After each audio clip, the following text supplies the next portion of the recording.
сайн байцгаана уу? Та бүхэнд өнөөдрийн мэндийг хүргэе.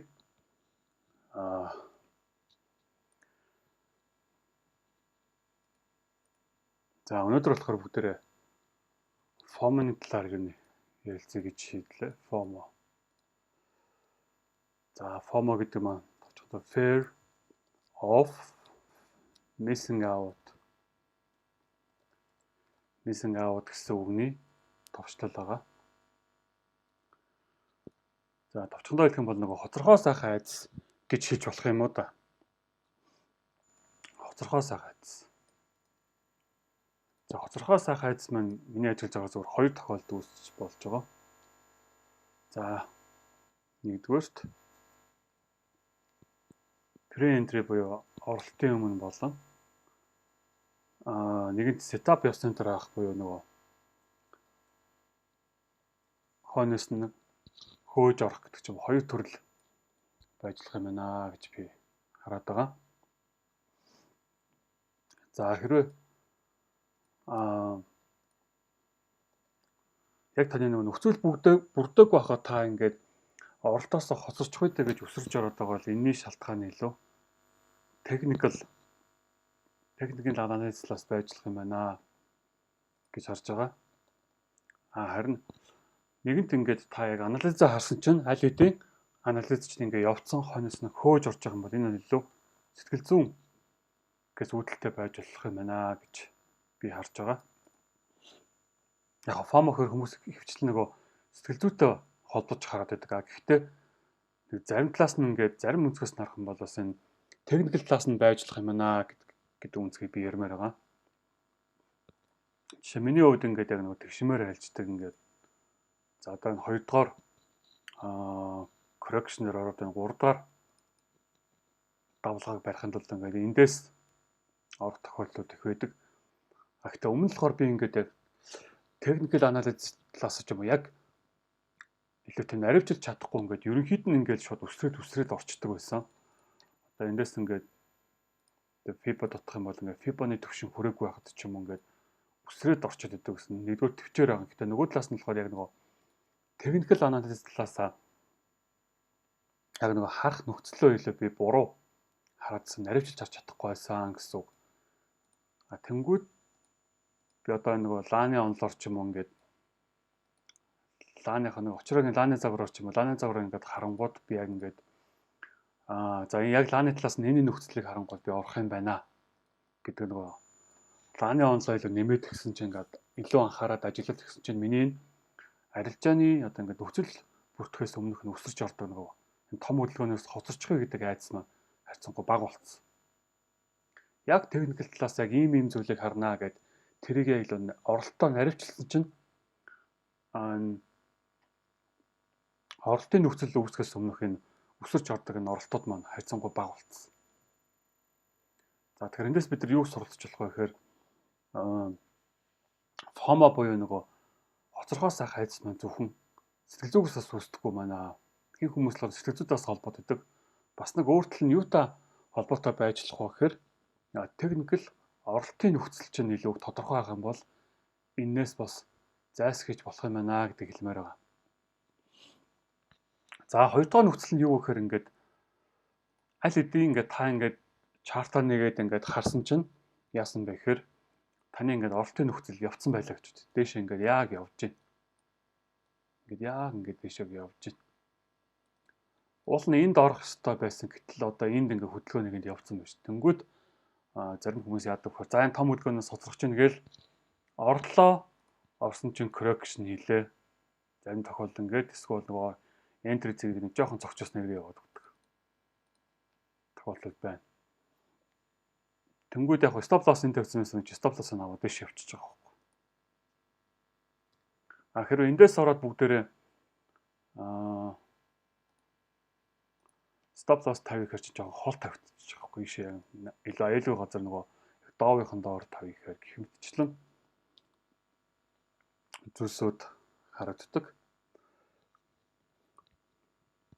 За тэгэхээр ер нь FOMO гэдэг зүйлийн цаана юу байгаад байна гэхээр mindset гэдэг зүйл байгаад байна. За mindset гэдэг товчхон тайлбарлах юм бол нөгөө таны Маркетыг харах үнцгөө гэж та ойлгочих болно. Маркетыг харах үнцэг. Яг хөө төвчээр гэдэг өөр зүйлс байгаа даа. Гэхдээ ерөнхийдөө яг том хамгийн чухал зүйл нь нөхөр mindset буюу маркетыг харах үнцэг байгаа даа. Хэрвээ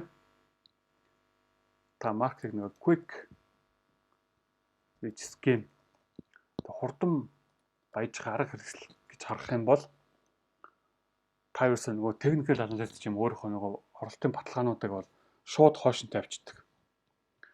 Тэгэл боломж юу вэ гэж тэрлүүл өсөж орох гол байдаг те. Өөрөөр хэлбэл энэ арилжаа гэдэг зүйлийг ерөөсөө ажил мэргэжил гэж харахгүй зүгээр мөнгө олох хэрэгсэл гэж хараад байна гэсэн үг. Зөвхөн мөнгө гэж харж байгаа хүнд болохоор тэр техникэл анализ нэг тийм ач холбогдолтой биш. Эсвэл дөрмөө даахгүй гэдэг ч юм тиймэрхүү зүйлс гарч ирээд байдаг. Одоо тэгээд явсараагаад нэг өөрийнхөө нэг лупэнд орчдөг юм тойрогт. Юм тойрогт орчдөг. Дуус шүү тойрогт орчдөг. Гээл энэ дотор эргэлдээл гэдэг. Харин арилжааг яг өөрийнхөө ажил гэж харж байгаа хүн бол арай жоохон өөрөөр хандна шүү дээ. Тэгээ яг дүрмээд байгаа нь нөхцлөө бүрдэлтийг харна, өөрийгөө сайжруулахыг бодно, тэмдэглэлээ хөтлөнө гэдэг ч юм уу. Яг арилжааг зөвхөн мөнгө олох хэрэгсэл гэдэг утгаар хитэг хараад байгаа хүн бол FOMO бол үүсгээс өөр аргагүй болчих. FOMO. Нөгөө талаас нь энэ бол яг миний профешн юм аа, мэргэжил юм аа гэж харж байгаа хүн бол FOMO үүсэж байгааг анзаарна. Тэгээ FOMO-г хэрхэн зохицуулах вэ гэдэг дээр илүү ажиллаж эхэлнэ. Тэгээ бид нар бол нөгөө сэтгэл хөдлөл бол хянж чадахгүй өдөртөж болно гэдэг байгаа шүү дээ. Өдөртөж болно. За тэгээ та бүхэн нөгөө хэрэгтэй байж магадгүй FOMO-гоо ингээд арилжааны өмнө нэг юм шалгачаар сэтгэл зүйн тестийг та бүхэн санал болгоод би энэ линкийг YouTube-ийнхаа доор тавьчихнаа. Хэрвээ та үнэхээр ингээд өөрийгөө өдөртөж чадахгүй ингээд FOMO-роод байгаа бол бас энийг нэг ажиллаад үзээрэй. Энийг бас бүглөөд үзээрэй яг арилжаа болохныхаа өмнө. Тэгээ явандаа өөрөө дадуулчих юм бол энэний хэрэгцээ харьцангуй багасаа явчихна. За энэ дээр нэг хэд хэдэн юм зүйл байна. Нэгдүгээрт өөрийгөө би арилжаага хүлээж авах үедээ ингээд нөхцөл эхлээд шалгаж үзэх нэг сэтгэл зүгээ.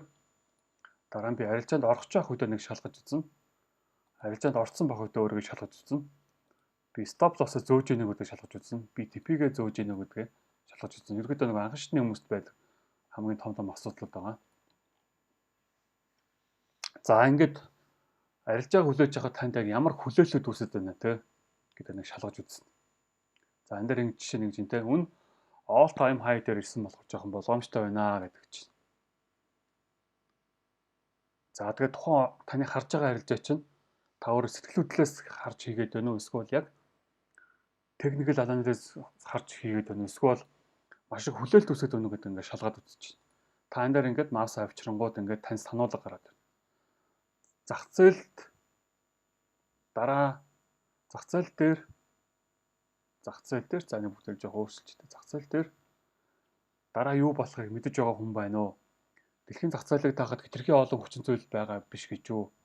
Одоо шинэ геополитик улс төр гэх мэт зах зээлд дараа нь юу болохыг дараа нь юу болоход та өнөхөр нөлөөлж чадах уу? Хинч зах зээл дээр нэг арилжааны үр дүн тааж чадахгүй. Тийм болохоор таа ч гэсэн хэрэггүй. Та зүгээр л арилжааны төлөвлөгөөд байгаа бүх хүлээлттэй тавьж явуулаа гэдэг өөртөө сануулж байгаа. За энийг хүлээншэрч ивэл саний зүйлсийг хүлээншэрч ивэл ингээд чеклж байна. За энэ бол арилжааны өмнөх хэсэг авах нь ч тийм арилжааны өмнөх хэсэг. Энэ арилжаа миний төлөвлөгөөтэй нийцэж байна уу? Яг нөгөө таны техникэл анализ баталгаатай яг нийцэж байна уу? Тийм бол тийм. Ясгээд авчна. Хэрвээ үгүй гэх юм бол тат жоохон хүлээж нэ гэсэн үг.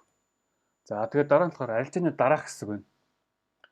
Арилжааны дараа ингээд өөрийгөө дүгнэх нь жишээ нь. За миний сэтгэл хөдлөл хэр байсан бэ? Гэтэл 10 гэх юм бол үнэхээр муу. За 1 гэх юм бол сэтгэл хөдлөл үнэхээр сайн хяналттай байсан гэдэг. За дараа нь өөрийнхөө сайжруулах тэмдэглэлийг тавина. All time high болж байгаа болохоор жоохон харсан зүгээр байна гэд би энэ чинь оролтоо болчихж байгаа байхгүй юу? За өнөөдөр яг процессыг дагаж чадах нь уу гэдээ өөртөө асуулт тавьж үзэж байна. За тиймгүй л ингэ чинь яг миний типийн төлөвлөгөөний дагуу үйл тийм гин. За сэтгэл хөдлөлөө би хэн чадсан уу гэд арилжааны дараа өөрийгөө дүгнэх нь тэ. За би одоо яг арилжаанд орох чинь яг миний нөгөө арилжаанд харж байгаа сонирхлын бүсдэмэр маань үн ирсэн байна. За дахиад нөгөө өөртөө хүлээлт байгаа үг ингээд шалгах чинь. За асуултуудыг тавьж үзээд за зөвшөөрж ивэл тийм. За yes. Яг миний арилжааны төлөвлөгөөний дагуу. Тэгээд арилжаа дууссаны дараа өөрийгөө дөнгөж үзэх нь шүү дээ. За нэг 8 байлаа гэдэг ч юм уу. Миний харж байгаа чиглэл хоёр тийш хараад байна. Жохон ажигсан дээр юм аа. За дахиад хүлээч гэж хэлж шүү дээ. Энэ жишээ. Хүлээч гэдэг бодол орчихсон байна. Одоо энд байгаа энэ өгүүлбэр болгоно юу гэхээр тухай асуудал дээр өөрийгөө харуулах зүгээр гэж хэлдэг. Одоо шинэ миний хувьд нэг стоп лоссоо зөв типигээ зөв нь харьцан гайгүй байдаг. Тэр энэ аяг нэг бүглэх шаардлагагүй гэж би хардаг. Харин зөвхөн арилжаанд орцсны дараа жоо сэтгэл хөдлөх мэдэрдэгдэг болохоор энэ дээр өөрийгөө хянах нь бол одоо ингэ бичиж болно гэсэн үг байхгүй юу? За сэтгэл хөдлөл их байна. Жишээ нь гараараа хаах гад байна гэдэг ч юм уу. За дахиж уншиж хараад yes.